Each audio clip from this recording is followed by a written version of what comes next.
जय जय रघुवीर समर्थ. समर्थ आपल्याला श्री रामनवमी विशेष निरूपण सांगतात. समर्थ म्हणतात की भगवान विष्णूंचा 7वा अवतार असणाऱ्या प्रभू श्रीराम यांचा जन्म चैत्र शुद्ध नवमी रोजी दुपारी 12 वाजता झाला असं समर्थ आपल्याला ते सांगतात. समर्थ म्हणतात की भगवान विष्णूंचा 7वा अवतार असणाऱ्या प्रभू श्रीराम यांचा जन्म चैत्र शुद्ध नवमी रोजी दुपारी 12 वाजता झाला असं समर्थ आपल्याला ते सांगतात. आणि म्हणून समर्थ म्हणतात की त्रेता युगातील रावणाचा अत्याचार संपवण्यासाठी भगवान विष्णूंनी मृत्यू लोकात श्रीराम म्हणून अवतार घेतला असं समर्थांनी आपल्याला ते सांगितलं. त्रेता युगातील रावणाचा अत्याचार संपवण्यासाठी भगवान विष्णूंनी मृत्यू लोकात श्रीराम म्हणून अवतार घेतला असं समर्थ आपल्याला ते सांगतात. आणि म्हणून समर्थ म्हणतात की श्रीराम प्रभूंचा जन्म चैत्र शुक्ल नवमीला राणी कौशल्याच्या पोटी आणि राजा दशरथाच्या घरी जन्म झाला असं समर्थ आपल्याला ते सांगतात. श्रीराम प्रभू यांचा जन्म चैत्र शुक्ल नवमीला राणी कौशल्याच्या पोटी आणि राजा दशरथाच्या घरी जन्म झाला असं समर्थ आपल्याला ते सांगतात. आणि म्हणून समर्थ म्हणतात की अयोध्याची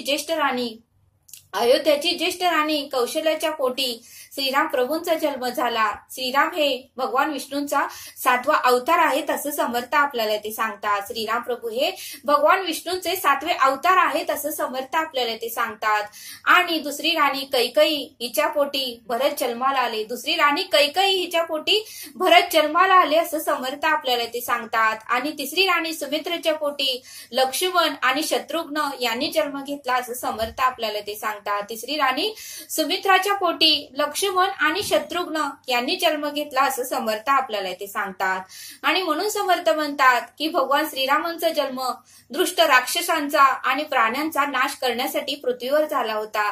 भगवान श्रीराम यांचा जन्म दुष्ट प्राण्यांचा आणि राक्षसांचा नाश करण्यासाठी पृथ्वीवर झाला होता असं समर्थ आपल्याला ते सांगतात. आणि म्हणून समर्थ म्हणतात की श्रीराम प्रभू हे सत्यवचनी होते, एक पत्नी होते आणि एक वाणी होते. श्रीराम प्रभू हे सत्यवचनी होते, एकदा कोणाला वचन दिलं तर ते पूर्ण करत होते. एकच पत्नी होते आणि एकच बाणी होते.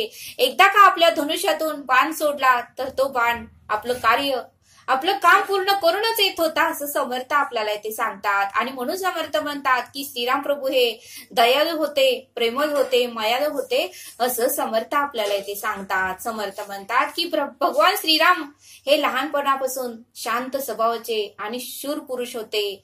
समर्थ म्हणतात की भगवान श्रीराम हे लहानपणापासून शांत स्वभावाचे आणि शूर पुरुष होते असं समर्थ आपल्याला ते सांगतात. आणि म्हणूनच भगवान श्रीरामांना मर्यादा पुरुषोत्तम राम म्हणूनही ओळखलं जाते. म्हणूनच श्रीराम प्रभूंना मर्यादा पुरुषोत्तम राम म्हणूनही ओळखलं जातं असं समर्थ आपल्याला ते सांगतात.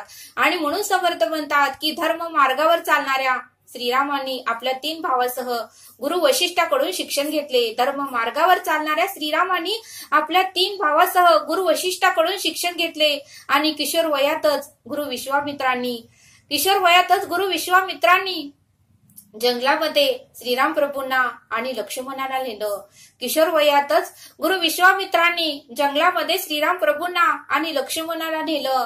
आणि अनेक राक्षसांचा वध ही श्रीराम प्रभूंनी केला. तडक नावाच्या राक्षसाचाही वध श्रीराम प्रभूंनी केला.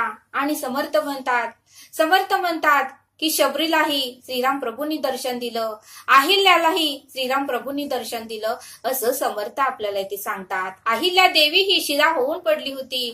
तिच्याही शिलेला श्रीराम प्रभूच्या चरणाचा स्पर्श होताच अहिल्याही प्रगट झाली आणि तिलाही दर्शन श्रीराम प्रभूंनी दिलं असं समर्थ आपल्याला ते सांगतात. समर्थ म्हणतात की श्रीरामांचे गुरु विश्वामित्र यांनीही श्रीराम प्रभूंना मिथिला येथे घेऊन गेले. श्रीराम प्रभूंचे गुरु विश्वामित्र यांनी श्रीराम प्रभूंना मिथिला येथे घेऊन गेले.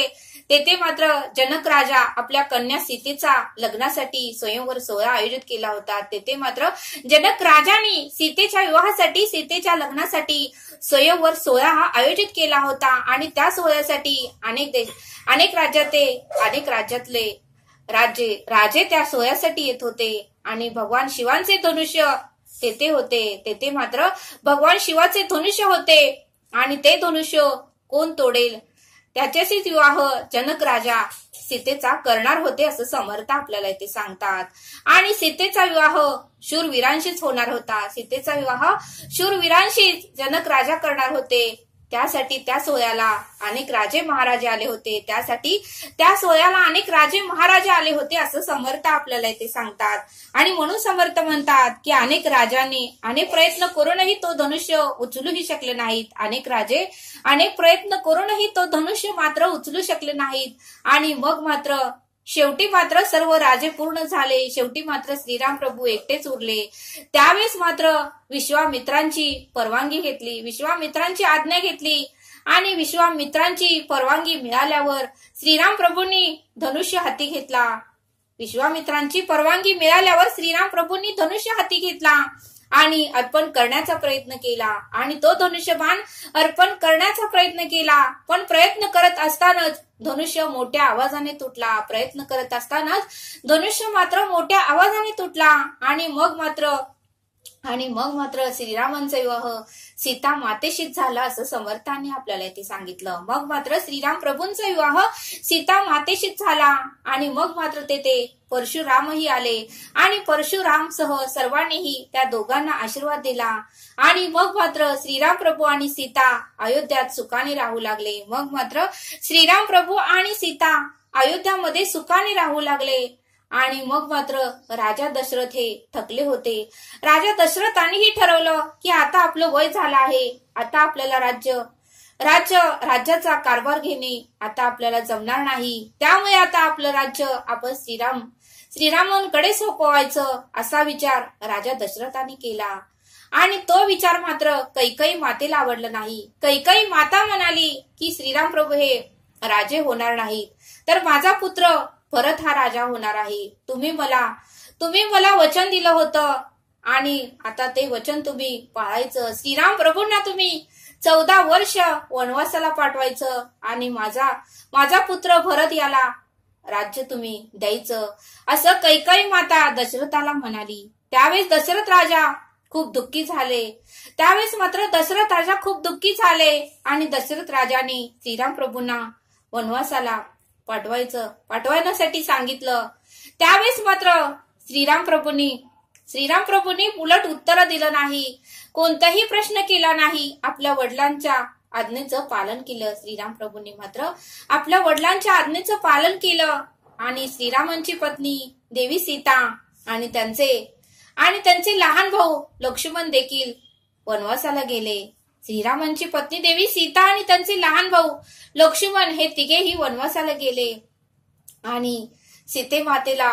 आणि थोड्याच दिवसांनी मात्र सीतेमातेला रावणाने लंकेत नेलं. आणि म्हणूनच श्रीरामांनी रावणासोबत युद्ध केले. आणि युद्ध मात्र बरेच दिवस चालू होते.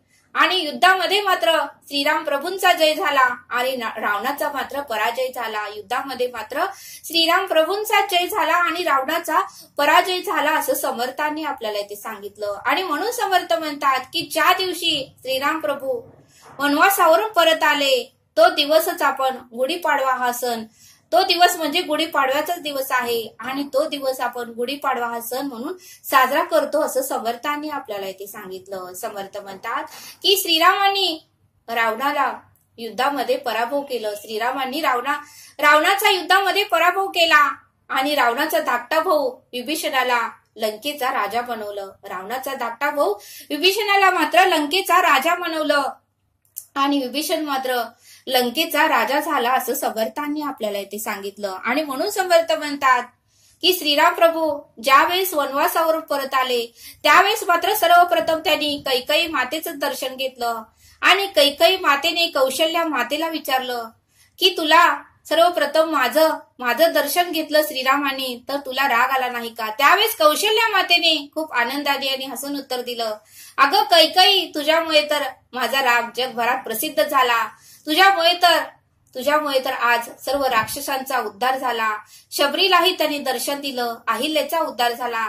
तू जर त्याला वनवासाला पाठवलं नसतं तर आज माझा राम जगभरात प्रसिद्ध झाला नसता, जगभरात ओळखला गेला नसता असं कौशल्या मातेने कैकेयी मातेला छान असं उत्तर दिलं असं समर्थांनी आपल्याला इथे सांगितलं. आणि त्यानंतर मात्र जेव्हा श्रीराम प्रभूंचं आयुष्य पूर्ण झालं श्रीराम प्रभूंचं आयुष्य पूर्ण झालं तेव्हा मात्र श्रीरामांनी यमराजाच्या संमतीने श्रीराम प्रभूंनी यमराजाच्या संमतीने त्यांनी शरयू नदीच्या काठी गुप्तर घाटावर देहत्याग केला. त्यांनी शरयू नदीच्या काठी गुप्तर घाटावर देहत्याग केला आणि पुन्हा वैकुंठ धामामध्ये विष्णूच्या रूपात विराजमान झाले. असं समर्थांनी आपल्याला इथे सांगितलं. आणि म्हणून समर्थ म्हणतात की 17 एप्रिल रोजी रामनवमी आहे, तरी आपल्या घरामध्ये जर श्रीरामांचा फोटो असेल किंवा मूर्ती असेल तर त्याचीही त्या दिवशी पूजा करा असं समर्थांनी आपल्याला इथे सांगितलं. आणि जवळपास जर श्रीरामांचं मंदिर असेल तर तेथे जाऊनही श्रीरामांचं दर्शन घ्या असं समर्थ आपल्याला इथे सांगतात. तरी श्रीराम नवमीच्या सर्वांना खूप खूप शुभेच्छा. तरी आता आपण येथेच थांबूया. धन्यवाद. जय सद्गुरु.